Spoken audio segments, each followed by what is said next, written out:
Bonjour! Bonjour! On est là aujourd'hui pour vous faire le deuxième conte, la deuxième histoire, qui a été adaptée, enfin imaginée à partir d'une légende amérindienne dont on a entendu parler par Pierre Rabhi. Et donc aujourd'hui, prenez vos coussins, installez-vous bien, nous allons vous raconter l'histoire du tout petit colibri. C'est parti, c'est parti. Il était une fois, dans une forêt non loin de là, plein d'animaux. Une biche, rapide comme l'éclair, son mari le cerf et leur bébé faon. Un écureuil radin, une chouette effraie complètement hirsute, un blaireau un peu pâteau, un renard rusé comme un renard et un colibri qu'on appelait Papy. Chacun avait sa maison et chacun vivait pour soi. Le renard, dans sa tanière, loin de celle du blaireau, se vantait d'avoir le nid le plus beau. Madame la biche, dans ses fourrés aménagés, entretenait son jardin avec amour pour son poulain. Elle chérissait le petit faon et le gâtait de tout ce qu'il voulait.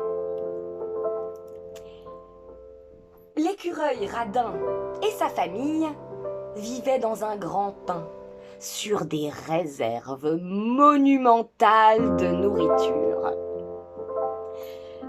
La chouette, qui dormait le jour et veillait la nuit, vivait là, elle aussi. Chaque soir et chaque matin, ce petit monde se croise, se toise et fait mine de ne pas se voir. Il y avait dans cette forêt un sacré bazar et plein de querelles de voisinage. Monsieur Renard, rusé, regardait d'un œil mauvais que la biche protège aussi bien son petit. Il est trop naïf, ce faon. Il finira mangé par un ennemi ou attirera le chasseur jusqu'ici, disait-il. La biche, elle, n'en pouvait plus du blaireau qui se lavait toujours sans eau.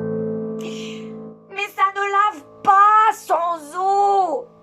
Tu pues le blaireau. Et le blaireau, en passant tranquillement, je n'aime pas l'eau qui mouille. Le blaireau, qui habitait juste au-dessous du grand pin des écureuils, n'en pouvait plus de recevoir, chaque fois qu'il sortait, une noisette sur sa pauvre tête. Poc! Aïe! Oups! Pardon, monsieur blaireau, j'ai lassé. Et l'écureuil radin venait chipper la nourriture à ses voisins. Oh, le vilain!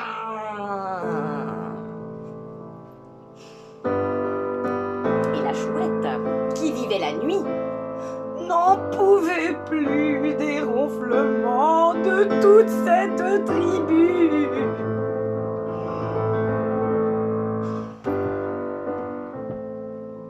Ce n'était pas là un calme voisinage.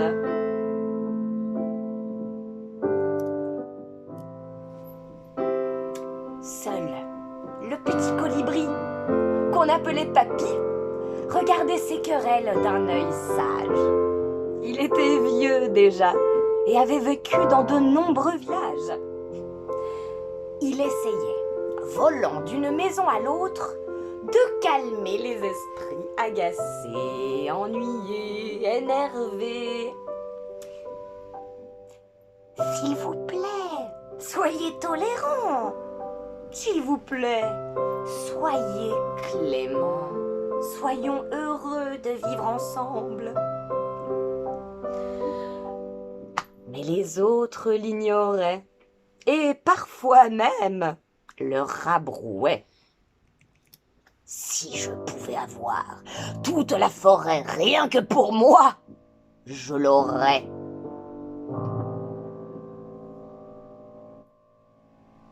Une belle soirée d'été, alors que tous les animaux étaient occupés à souper, un incendie se déclara. Peut-être un humain non loin de là, craquant une allumette, ou un simple rayon du soleil un peu trop chaud sur une branche un peu trop sèche. Une petite étincelle crépite, devient une flamme qui grandit jusqu'à devenir aussi haute que les arbres. Et dans la nuit, il avance, ce feu. Les flammes se multiplient et viennent lécher l'écorce des pins, sécher les feuilles des plus grands chênes. Les arbres les plus vieux et les plus secs tombent les premiers. Tout fuit. La forêt est dévorée. Et dans notre village, on commence à sentir l'odeur de fumée. Dans chaque terrier, dans chaque nid, chaque tanière, on commence à s'animer. La chouette et les écureuils, dans les hauteurs, sont les premiers alertés par la catastrophe. Ils voient arriver l'épaisse fumée noire et les mauvais présages. Vite, fuyons, fuyez, fuyez! Ces cris alertent les autres animaux. Dans les maisons, tout le monde s'agite et parle très fort. L'écureuil tente de sauver ses précieuses réserves, mais ses bras sont si étroits qu'il ne peut porter qu'un seul gland à la fois. Le renard, de son côté, a le projet de s'enfermer.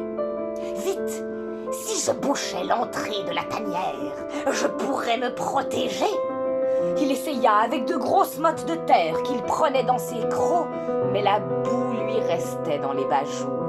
La chaleur devint si insupportable et l'air si irrespirable qu'il se vit obligé de s'en aller. Le cerf, déplorant la situation, voudrait sauver sa splendide maison. Mais la biche le supplie. Protégeons notre famille, nous courons vite. S'il te plaît, sauvons-nous. Sauvons-nous tout de suite. Le blaireau, vieux et pâteau, ne court pas assez vite pour s'enfuir. Désespéré mais résigné, il s'en alla se mettre à l'abri dans la boue du ruisseau. Oh zut!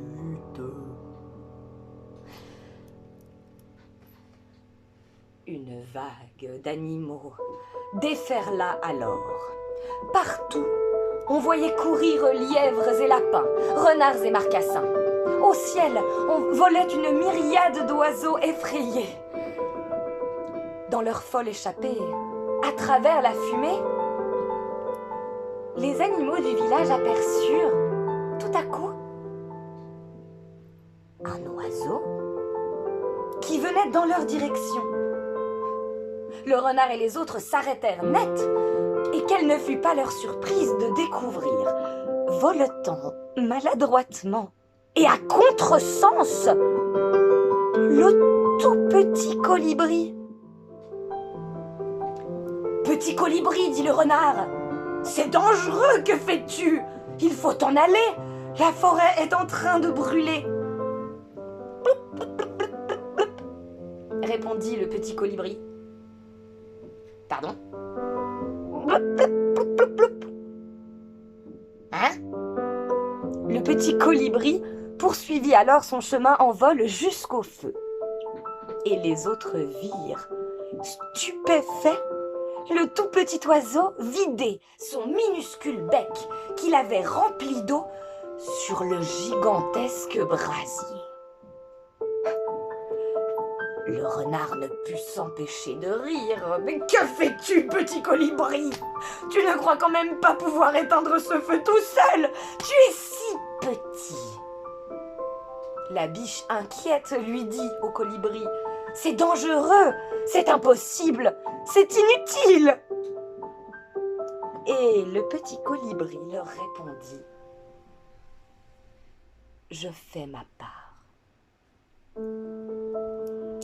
Il repartit chercher son petit peu d'eau au bord du ruisseau et recommença, encore une fois et encore une. « Fuyez, pauvre fou !» tenta à nouveau l'écureuil. Mais le reste de l'étrange troupeau n'en fit rien. Un par un, le renard, le blaireau, la biche, le cerf et tous les autres animaux firent demi-tour et s'en allèrent cueillir de l'eau pour tenter de sauver la forêt.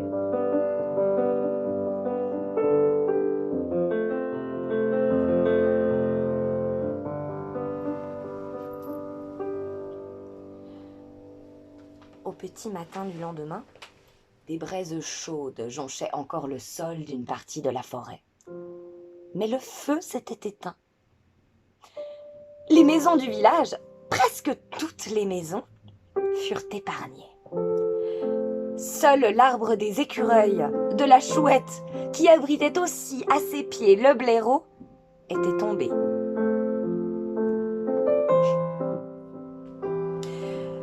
Vous n'avez qu'à venir chez nous, » dit le grand cerf à la chouette et aux écureuils. « Il y a justement un arbre, rien que pour vous. » De son côté, Monsieur le blaireau fut accueilli par le renard. Et oui, le temps de se construire un nouveau nid.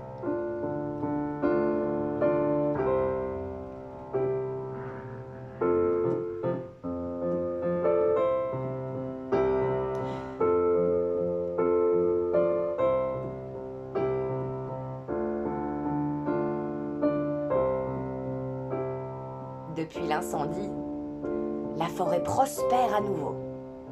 On aperçoit ici et là des petites pousses de nouveaux arbres. Et les anciens, bien habités, sont devenus le théâtre d'étranges réunions familiales.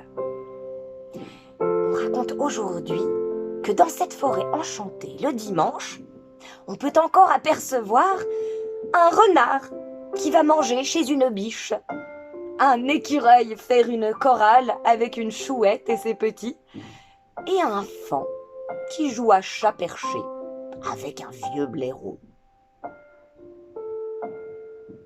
C'est si beau.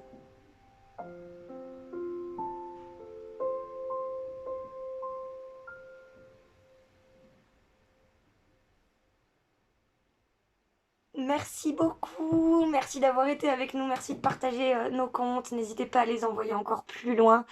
Et on espère qu'on a pu vous offrir un petit moment de répit. Voilà. À bientôt!